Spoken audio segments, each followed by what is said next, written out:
This episode of FilmRiot is brought to you by Domain.com. Today we're taking a look at the sexy C300 Mark II.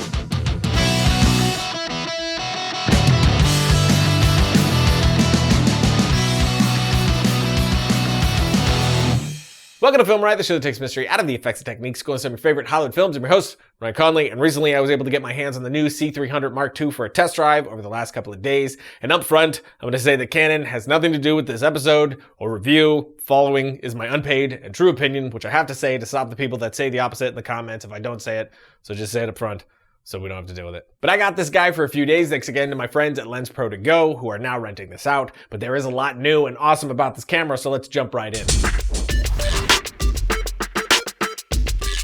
First thing we're gonna look at is the C300 Mark II's sexy beach body. Nothing wrong here. It's a touch heavier and bigger, but still nice run and gun sized. All over the camera, you're gonna see a plethora of assignable buttons. They put all the important need to hit quick buttons like the ND, ISO, shutter, and white balance over on the side for quick changes while operating. And if we hit this one here, we get a light that lights up all those buttons so we can see what we're doing in the dark. Also, just looks cool. In the back, you see we have two ports for CFast cards. This camera takes CFast 2.0 cards, which are crazy expensive, but needed for the amount of data that you're pulling. You also have an SD card up front to record more compressed stuff like proxies and whatnot. Below the CFast cards, we have the battery, which is an all new battery and it won't work with the others that you probably have lying around. Next to that, we have our connections like HDMI, two HD SDI ports, and our audio and video, which are separate independent cables now, not hardwired into the monitor unit anymore, which I love. But moving up that way, we have the top handle, which is far more solid now, and this is a big one for me. I love the top handles on all the Canon cinema cameras, but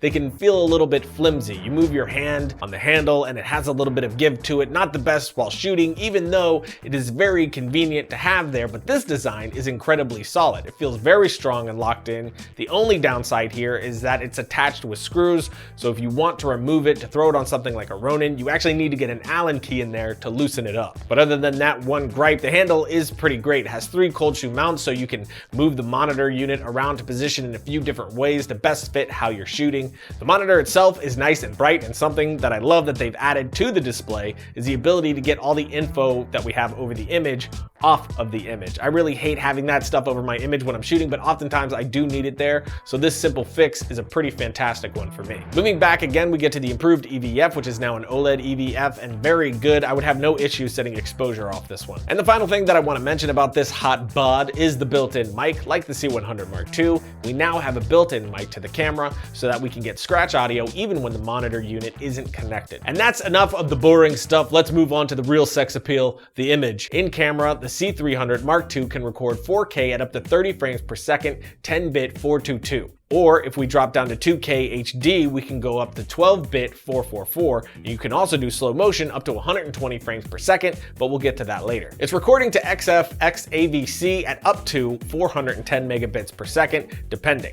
And the image is really beautiful. I was very impressed with the look that I was getting and how clean it was without having to go to an external recorder. Of course, it is capable of 4K RAW with an external recorder, but just the in-camera recording that you are getting is a really great image with tons of detail and very little noise. To show a comparison of that, here's a shot with my C100, all the same settings, same lens, then the C300 Mark II, and if we put them side by side and switch to just the blue channel, you see how much cleaner the image of the C300 Mark II really is. Of course, this is an unfair comparison between these two cameras, totally different price ranges and levels of camera, but it illustrates just how clean this in-camera footage is. You're also getting 15 stops of dynamic range here, which is incredibly helpful when you're wanting to get that film look. Another big one for me with this camera is dual pixel autofocus, which is much improved. And although the DAF is great in the C100, it's incredibly frustrating that the box that picks what to focus on is fixed in the center. So whatever you want to focus on needs to be center framed. And you can work with that by using auto lock, but I'm rarely slapping things in the center, so it can be a little bit annoying to use. Well, now with the C300 Mark II, you can select where you want that box to be. And not only that, you can move it around during your shot to pick the points of focus. The only thing about this is moving it with the joystick joystick is a little bit clumsy. I wish it was a bit more fluid, but still, it is a great add-on. But even better than that is this face detection, which is surprisingly good. Once it has locked onto the face, it does an excellent job of tracking it to keep it in focus, even when the face is turned. It will lose your subject if anything blocks their face, like if they turn away from the camera or put their hands in front of their face. But in that moment, the AF turns back to the box system until it can find the face again. But it works insanely well and is such a huge feature when doing things one-man band style, especially when using a rig like a Ronin or Movi. But now we take a quick break so I can change my shirt and do some sponsor loving, then we look at slow motion and low light.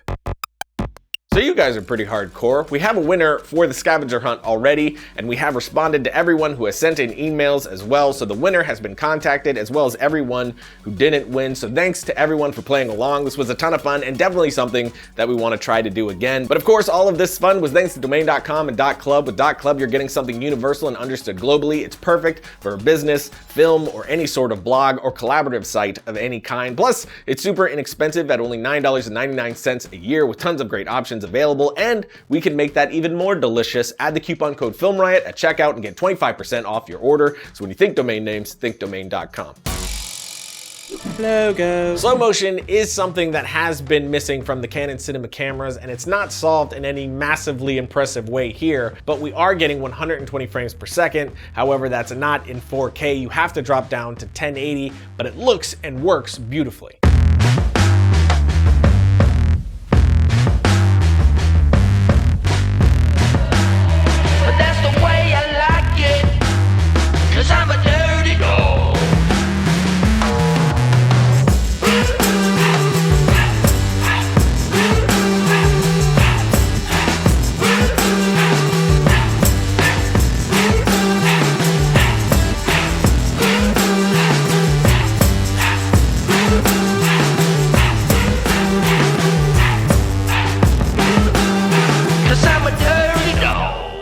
To set this up, we're gonna go to menu, recording mode, set that to slow fast motion crop, then back out and down to special recording settings, and then we can select the frame rate we want. And as you saw, we are selecting slow-mo crop to do the 120 frames per second. We're also cropping in on that sensor a lot. And here's a look at how much we're cropping in. Here's before, and then with the same camera position and lens, but with the crop.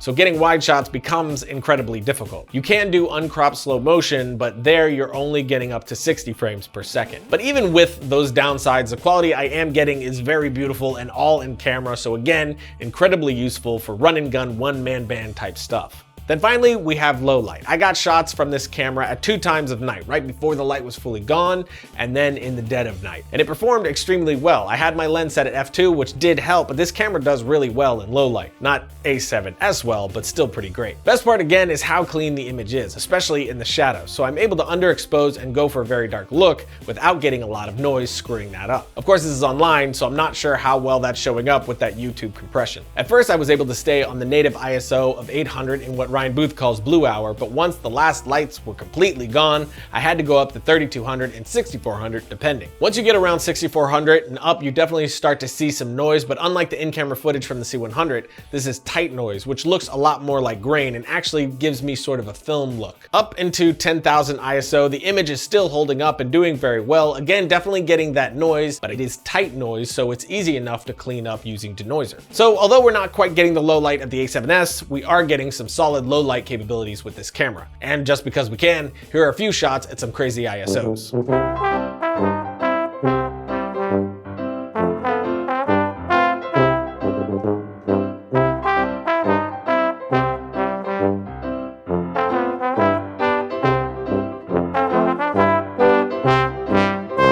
For me, 10,000 is as high as I go with this camera, but if you absolutely had no choice, you can see that you have a little bit of wiggle room to push farther if you need to. And those are all the things that I'm loving about the camera, and there's only those 2 things that I'm sort of disappointed with, which is the top handle, which is a great and much needed improvement, but still needs to be more simple to put on and take off. I can see that being a major pain in the field. And second would be the slow motion issue. It's great to finally get some slow motion here, but the Sony cams have been doing it for a while, and they have it at full 4K. So although the C300 C300 Mark II loses to the Sony in the low light and slow motion area, I think it wins everywhere else. This really is a fantastic cinema camera, and I'm a big Canon fan, and that has been because I love the look that I'm getting from their cameras and the durability. They really are workhorses, and they're also the most smartly designed, in my opinion. Form factor and how everything is laid out just works so well in production, but that of course is a personal preference.